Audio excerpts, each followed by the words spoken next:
Бәріңе сәлем. Сіздермен кино әлемі. Бүгін мен сіздерге «Кекса не будет» фильмін қысқаша баяндап беретін боламын. Стой. Қамқор үш ата-ана қыздарын бірінші сыныпқа жібереді. Қыздар мектептің кіреберісінде танысып, құрбыларға айналады. Олардың ата-аналары да достасуға дайын сияқты. Бірақ олар тек балалар үшін ғана араласатынын түсінеді. Уақыт зымырап өтіп жатыр. Джули, Кайла мен Сэм өсіп қалды. Енді олар мектеп бітіруге дайындалуда. Олар ең жақын достар, бірақ олардың ата-аналары бір-бірін әреңдегенде көреді. Кайланың әкесі Митчелл әлі де Джулидің анасы Лизамен қарым-қатынасын жақсартуға тырысуда. Бірақ Сэмнің әкесі Хантерді ешкім елемейді. Өйткені ол әйеліне опасыздық жасап, отбасын тастап кеткен. Лиза мен Джули тату өмір сүреді. Бірақ Лиза қызының жақын арада колледжге кетуіне алаңдайды. Митчелл отбасында кір жууға және балаларға жауапты, ал әйелі көп жұмыс істейді. Митчелл қызының есейіп, оның бірте-бірте әйелге айналып бара жатқанын білгенде қатты шошып кетеді. Джули Остинмен мектепте кездесіп жүр. Ол онымен мектеп бітіру кешінен кейін жатқысы келеді. Ол бұл туралы құрбыларына айтады және Кайла да пәктігін жоғалтуды шешеді. Осы мақсат үшін ол өзімен бір партада отыратын Коннорды таңдайды. Макгрегор емес басқа. Сэм жігіттерге қызықпайды, себебі ол лесбиянка. Ол Анжеликаға жасырын ғашық, бірақ ол басқа қызбен кездесіп жүр.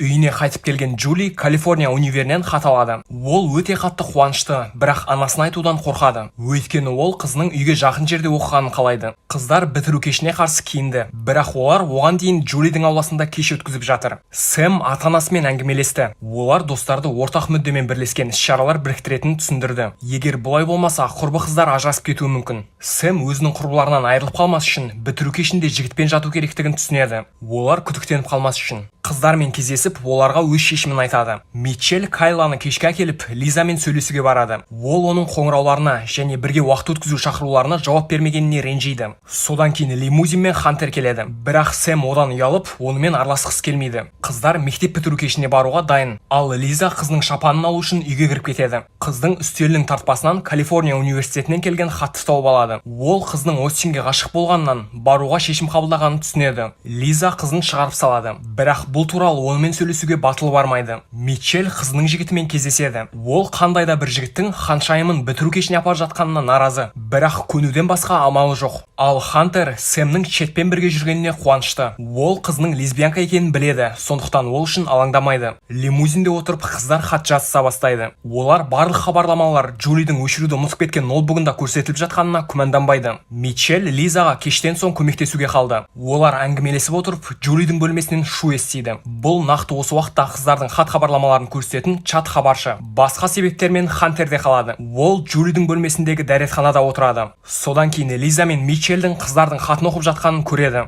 Қыздар эмоция арқылы сөйлесуде, бірақ ата-аналар бұл шифрды шешіп алады және таң қалады. Олар қыздардың жігіттермен жатпақшы болып жатқанын түсінеді. Лиза мен Митчелл қыздардың қорқынышты қателіктерден құтқарғысы келеді. Ал Хантер өзінің Сэміне сабырлы, өйткені ол қыздарды ұнатады. Ол Лиза мен Митчеллді тоқтатуға тырысады. Оларға қарсы күресе алмағасын бітіру кешіне бірге барады. Балды құрбылар керемет көңілде өткізеді. Сэм Анжеликаны көріп, онымен сөйлесуге кетеді. Анжелика сүйікті құрбысымен ажырасқанын айтады және өзінің де лесбиянка екенін түсіндіреді. Сэм жігіттердің ұнатпайтынына көз жеткізу үшін Анжеликаның техникасын қолдануды шешеді. Достары оны көл үйіндегі кешке шақырғанда, ол Четті сүйеді және артынан жиіркенеді. Хантер қыздардың балды қалай тастап кеткенін көрді. Олардың кайфын бұзбау үшін Лиза мен Митчеллге бұл туралы ескертпейді. Дегенмен ол да Сэмнің Четті сүйіп жатқанын көріп ашуланады. Ол қызының құрбыларынан ажырамау үшін өзін қалпақ киген ақымаққа беруге дайын екенін түсінеді. Хантер қызының шынайы қажеттіліктеріне қарсы шыққанын қаламайды. Сондықтан да іске араласуды шешеді. Уайымдаған үштік ата-аналар Остиннің үйіне барады. Олар терезе арқылы біреудің сүйіспеншілікпен айналысып жатқанын көреді және оны Джули деп ойлайды. Бірақ ол Остиннің ата-анасы екен. Балаларының үйде жоқ екенін пайдаланып, махаббатпен айналысып жатқан көрінеді. Олар көрермендерді байқап ауызға шығады. Остин оларға барлығы туралы жазып жатқанын және енді олар көлдегі үйге бар жатқанын хабарлайды. Бірақ олар үйдің мекен-жайын айтудан бас тартады. Митчелл әйелінің осы үйдің дизайнымен жұмыс істегенін есіне алады. Үшеуі Марсидің қағаздарындағы мекен-жайды табу үшін оның орнына барады. Сыбайластар өздерін тыныш ұстайды. Бірақ Марси оларды естіп, не болып жатқанын білуге келеді. Митчелл сылтау айта бастайды. Марси оны сөге бастағанда, Лиза оны алаңдатып тұрады. Митчелл дұрыс мекен-жайды тауып алады да қашып кетеді. Джули, Кайла мен Сэм мас болып көңіл көтереді. Кайла Кондормен бірге жеңіл наркотик қолданып көреді. Бұл кезде олардың ата-аналары кешке келіп ішке кіруге тырысады. Бірақ жас жігіттер оларды кіргізбейді. Олар тек бір жағдайда ғана өткізуге келіседі. егер олардың бірі сыраны олардан көбірек ішсе ғана. Ата-аналар кеңесінде сыраны Митчелл ішеді деп шешеді. Олар оның бөкселерінің арасына түтік салып көп құя бастайды.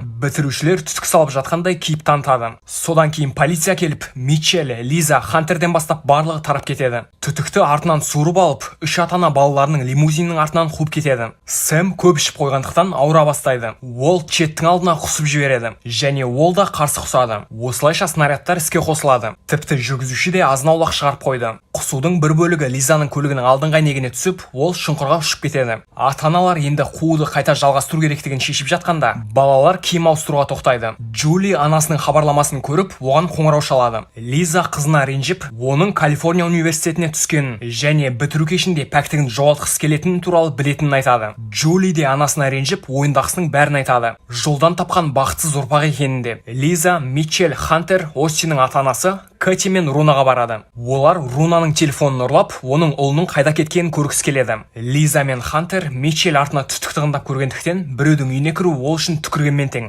Ішінде оны тосын сый күтіп тұрды. Кэти мен Рон жалаңаш күйінде көздерін байлап біртүрлі ойын бастайды. Оның серіктестері Остиннің қобалжыған ата-анасына қарамастан Митчеллді құтқаруға келеді. Олар телефонды ұрлап үлгереді және бітірушілердің жаңа мекен-жайын біледі. Кеште Остин Кайлаға Джули анасымен сөйлескеннен кейін ренжулі екенін айтады. Кайла досының көңілін көтеріп, Остинмен жату үшін бәрін реттегісі келеді. Ол қонақ үй бөлмесін безендіріп, сол жерге ғашық жұпты жібереді. Бірақ оған дейін бөлмеге Лиза кіреді. Ол қызының бірінші рет болуы маңызды екенін және барлығы Джули қалағандай болу керек екенін түсінеді. Сондықтан ол оған араласпауды шешеді. Бірақ Остин мен Джули кіргенде оған төсек астына толуға тура келеді. Лиза қызының мұны қалай істеп жатқанын көрмеу үшін есікке қарай жүгіріп шығып кетеді. Кайла да Конормен бірге бөлмеге кіреді. Тек ол кексті қаламайды, бірақ аральды кекске қарсы емес және Конор бәрін дұрыс жасайды. Олар аяқтаған кезде Митчелл бөлмеге кіріп, Конорды нағыз балуан сияқты қабырғаға лақтырады. Митчелл қызымен сөйлескеннен кейін оның ересек екенін және өзі дұрыс шешім қабылдай алатынын түсінеді. Сэм де Чет арқылы пәктігінен арылуға тырысты, бірақ ол тез әрі ыңғайсыз аяқталды. Сэм Четті қолмен қуантуды таңдады. Ол жанасу үшін қандай мүшелік болатынын тексеруді шешті және бәрі ойдағыдай болды. Осыдан кейін Чет кетіп қалды, ал Хантер қызын жалғыз тапты. Ол оған ештеңе болмаған және өзінің лесбиянка екенін айтады. Бұл мойындау әкесіне қатты әсер етеді.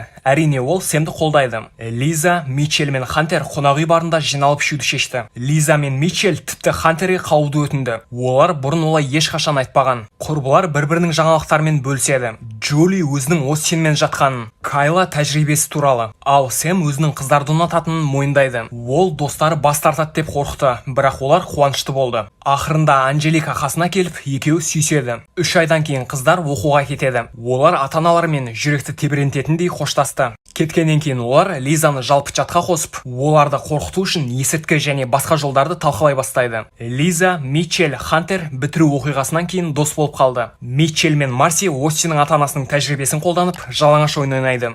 Осымен фильм аяқталады. Осы секілді өнегелі фильмдерді тамашалау үшін лайк басып қойыңыз.